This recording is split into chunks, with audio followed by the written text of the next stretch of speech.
Alors faisons un point sur la situation d'aujourd'hui. Vous avez peut-être un emploi qui ne vous plaît pas ou plus. Peut-être qu'au début c'était intéressant, là ça l'est beaucoup moins. Peut-être aussi que vous avez un job que finalement vous n'avez jamais aimé parce que c'était purement alimentaire. Aujourd'hui, vous vous retrouvez face à cette situation-là, à un constat qui fait que votre job d'aujourd'hui, votre emploi d'aujourd'hui ne vous satisfait pas. Que ce soit du côté du salaire, que ce soit des avantages ou pas d'ailleurs, que ce soit des horaires, que ce soit dans le mode de fonctionnement, que ce soit les gens avec qui vous travaillez. Bref, il y a un inconfort, il y a un malaise, il y a un ras-le-bol, il y a une fatigue, il y a peut-être un stress, et tout ça, il faut que ça s'arrête. Donc, vous savez aujourd'hui une chose, c'est qu'il va falloir prendre un cap, il va falloir prendre un virage. Ce virage, il est pour vous dans la seule solution d'être entrepreneur, de créer votre propre activité, votre propre entreprise, votre propre business. Sauf qu'aujourd'hui, le constat est là, vous ne savez pas faire grand-chose, voire même vous pensez ne rien savoir, mais absolument rien. Vous pensez n'avoir aucune compétence, vous n'avez pas forcément un hobby particulier, vous n'aimez peut-être même pas grand-chose. Du coup, vous vous dites qu'avec ce que vous savez aujourd'hui, finalement, vous ne savez rien et vous ne pouvez rien transmettre, vous ne pouvez rien faire et il n'y a rien qui vous donne envie. Alors, quand on est déjà dans cet état d'esprit, ça veut dire qu'on n'est pas sur la recherche d'une solution. On subit la situation et on ne prend pas le taureau par les cornes, on ne décide pas d'agir et d'avancer, on reste avec ce constat-là de « je n'ai rien à fournir, je ne connais rien, je ne sais rien, donc je ne peux rien faire ». Là, vous êtes sur une approche qui est négative et il va vous falloir prendre le contre-pied de tout ça. L'ouverture, elle doit se faire sous deux axes. D'abord, apprendre à vous connaître. Parce que peut-être que vous êtes absolument loin du compte de ce que vous êtes. On a toujours tendance à avoir aussi une mauvaise image de soi, à manquer de confiance, à se percevoir de manière négative. Or, aujourd'hui, vous n'êtes pas tout ça. Ça, c'est votre vision des choses, votre vision de votre personne, votre constat sur la vie que vous avez, etc. Sauf que ce n'est pas toujours le cas. On n'a pas tendance à voir les qualités qu'on a. On n'a pas tendance à voir les capacités, les connaissances, les compétences qu'on peut avoir dans un domaine. Parce qu'on n'a pas fait ce job-là, on pense qu'on n'a pas de connaissances. Sauf que vous avez peut-être des compétences dans bien d'autres domaines dans lesquels vous n'avez absolument jamais travaillé. Peut-être que vous avez une passion spécifique, peut-être même qu'il y a un sujet dont vous parlez régulièrement depuis quelque temps et vous n'avez jamais pris le temps d'approfondir. Du coup, vous avez déjà cette envie, cet attrait pour cette passion-là, sans avoir creusé, sans avoir appris, sans vous être formé, sans vraiment aller un peu plus loin. Du coup, vous pensez que ce sujet-là ne peut pas être un sujet sur lequel vous pourriez baser une activité. Et ça, c'est une erreur. Vous pourriez aussi avoir eu un métier, même si vous n'êtes pas resté très longtemps dans une entreprise, mais vous avez peut-être eu un métier pendant quelques mois qui vous a énormément plu. Peut-être que c'est là-dedans que vous aimeriez vous lancer. Alors, l'idée, ce n'est pas de repartir dans le salariat parce que là, vous saturez. L'idée, c'est d'utiliser cet attrait-là que vous avez eu au départ, de vous former, de vous améliorer. Pourquoi pas même trouver un job pour vous faire un peu plus la main sur le sujet et vous lancer dans une activité qui pourrait être reliée à ce job-là. Vous avez aussi un constat à faire qui est important, et ça c'est le deuxième axe, c'est que vous devez absolument vous poser, faire le point sur vous. Il n'est pas aujourd'hui nécessaire d'avoir des diplômes, ça il faut bien vous le mettre dans la tête. Il y a des gens qui ont des compétences énormes et qui n'ont jamais eu de diplôme sur ce métier-là ou sur ces compétences-là. Un diplôme, qu'est-ce que c'est finalement? C'est un bout de papier qui confirme à un moment M que on vous a appris telle et telle chose dans un domaine particulier et que aujourd'hui, quand on a fait le bilan de vos compétences ou du moins le bilan de vos connaissances sur le sujet, on peut dire que vous avez retenu les informations. On peut dire que vous avez appris vos leçons. On peut dire que vous avez été capable de recracher ce que vous avez ingurgité, ce qu'on vous a forcé à avaler. Sauf que sans expérience, sans mise en pratique, on peut dire que ces connaissances-là ne vous servent strictement à rien. Pourtant, vous les avez, ces connaissances. Donc, il peut être intéressant de les exploiter. Mais si vous n'avez pas de diplôme, vous avez pour autant tout un tas de qualités et de défauts que vous pourriez tourner à votre avantage, qui pourraient vous permettre de trouver un sujet, de trouver une thématique, de trouver une approche, voire même une niche bien spécifique pour pouvoir créer votre propre activité. Il est important de pouvoir se poser, ne serait-ce que quelques heures, de temps en temps, et de faire le point. Qu'est-ce qui vous anime dans la vie? Qu'est-ce qui vous plaît? Qu'est-ce qui ne vous plaît pas? Mais il y a aussi l'approche de savoir ce que vous savez vraiment et ce que vous ne savez pas faire ou ce que vous voudriez apprendre éventuellement. Mais vous pourriez aussi définir une liste qui vous permettrait d'écrire noir sur blanc clairement les jobs qui vous intéresseraient, les activités qui vous intéresseraient.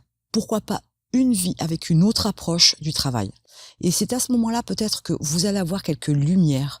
C'est peut-être à ce moment-là aussi que vous allez découvrir que finalement, ça vous plaît, mais que vous n'aviez pas pensé à cette activité-là sous un autre angle, qu'elle peut être pratiquée de manière complètement indépendante, sans être salarié. Vous pourriez tout aussi bien vous trouver une passion ou un intérêt très particulier pour quelque chose qui, finalement, prime abord comme ça, ne vous intéressait pas il y a encore quelque temps, mais en vous posant et en y réfléchissant, vous trouvez que cet intérêt-là mérite peut-être d'être creusé et qu'il peut ouvrir une porte sur une activité. Ne croyez pas que parce que vous ne savez rien, vous ne pouvez rien faire. Bien au contraire. Quelque part, vous êtes vierge de tout, vierge d'a priori.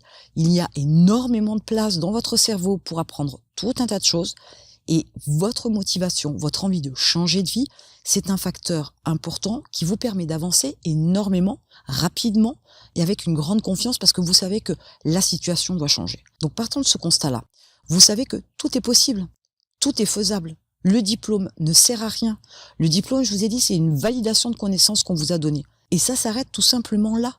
Par contre, tout le reste, vous pouvez l'apprendre. Dire que vous n'avez aucune connaissance en commerce. Et alors, les connaissances, elles peuvent s'acquérir. Elles sont à votre portée, quoi qu'il arrive. Il n'y a rien qui vous interdit, il n'y a rien qui vous bloque, il n'y a absolument rien qui ne peut en aucun cas vous permettre de vous arrêter là parce que vous pensez ne pas avoir les compétences pour le faire. Vous pouvez apprendre. Vous apprenez tous les jours tout un tas de choses. Vous vous essayez aussi peut-être à tout un tas de choses tous les jours sans même vous en rendre compte. Et pourtant, vous avancez. Vous essayez ou pas, mais vous avancez, vous apprenez tout un tas de petites choses de toute façon, quoi qu'il arrive. Donc, essayez de vous focaliser sur un domaine en particulier, quelque chose qui vous tenterait pour pouvoir avoir cette ouverture d'esprit-là, d'ingurgiter tout ce qu'il vous faut pour pouvoir être la personne que vous voulez, apprendre ce que vous voulez et vous ouvrir la porte sur ce que vous voulez. Le commerce, ça n'a rien de terrible, ça n'a rien d'extraordinaire. On vous demande pas non plus ni d'être astronaute ou ingénieur. On vous dit juste et on ne vous le demande pas. Formez-vous pour pouvoir créer votre business. Il y a aujourd'hui une quantité astronomique d'informations sur Internet. Creusez un sujet, allez toujours un peu plus loin, essayez de comprendre au fur et à mesure de vos lectures, de vos visionnages de vidéos, etc. Vous allez apprendre, vous allez petit à petit construire votre base de connaissances. Et ce qui va faire la différence, c'est la mise en pratique. Vous ne devez pas attendre d'être parfait, vous ne devez pas attendre d'être un expert, vous ne devez pas attendre d'avoir de l'expérience. Lancez-vous. Il suffit tout simplement d'apprendre. Vous allez faire des erreurs, ce n'est pas grave, c'est que vous êtes en phase d'apprentissage. L'erreur est obligatoire, elle est même nécessaire pour vous faire avancer. Et à partir de ce moment-là, un pas après l'autre, tout comme un enfant qui vient de naître, qui apprend à marcher sur ses 4 pattes, puis ses 2 jambes maladroitement, puis qui commence à maîtriser un petit peu le sujet, qui finit par trotter, qui finit par marcher avec beaucoup plus d'aisance, qui apprend même à courir à différents rythmes, voire même qui est capable à un moment donné de s'entraîner pour courir un marathon comme celui de New York de 42 km. Donc, vous savez que c'est étape par étape. Vous savez qu'il vous faut avancer doucement. Doucement, c'est jamais le mot qu'on veut entendre. Pour autant, doucement, c'est aussi avec une certaine sécurité, c'est aussi avoir une certaine réflexion, c'est aussi ne pas prendre des décisions à la hâte, c'est aussi ne pas partir au hasard, ne pas faire n'importe quoi de manière aléatoire, de manière irréfléchie, en se disant que peut-être que ça marchera, peut-être que ça ne marchera pas.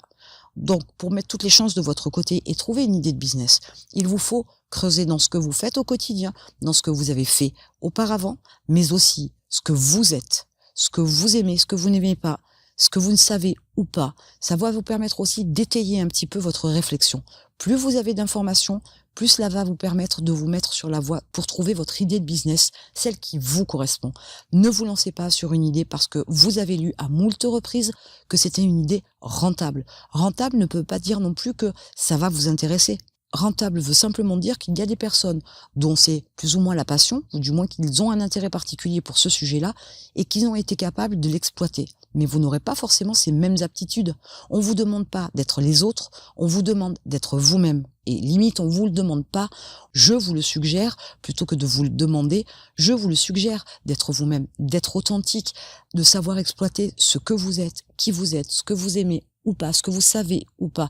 Mais c'est en creusant à l'intérieur de vous, en vous posant, en prenant le temps de réfléchir, vous serez capable à un moment donné de trouver des idées qui sont intéressantes, qui vous conviennent, qui vont mettre en avant vos qualités et qu'il sera même possible d'exploiter vos défauts pour en faire une vraie force dans votre business.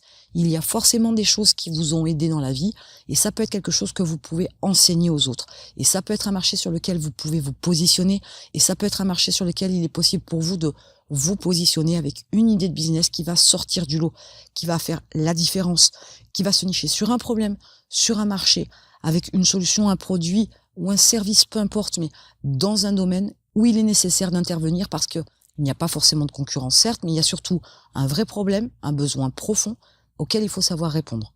Donc, prenez le temps de faire le point sur vous, sur ce que vous savez, sur ce que vous ne savez pas, et mettez tout ça à plat pour pouvoir faire le tri et faire mûrir votre réflexion pour pouvoir trouver facilement et surtout de manière sereine une idée de business qui va vous assurer aussi une idée qui vous convient. Et ça, c'est important. Cette idée de business, elle doit pas être n'importe quoi. Cette idée de business, elle doit être bien réfléchie. Vous ne pouvez pas vous lancer à l'aveuglette au risque d'arriver à un échec au bout du compte, ce qui va forcément vous amener à arrêter l'entrepreneuriat et à retourner au salariat dans une situation qui, aujourd'hui, vous le savez, ne vous convient pas. Mais sans faire de démarche, il vous sera impossible de trouver l'idée de business qui vous correspond avec ce que vous savez, parce que vous savez forcément quelque chose. Et si vous ne le savez pas, il vous suffit de l'apprendre. Et en attendant, je vous retrouve de l'autre côté.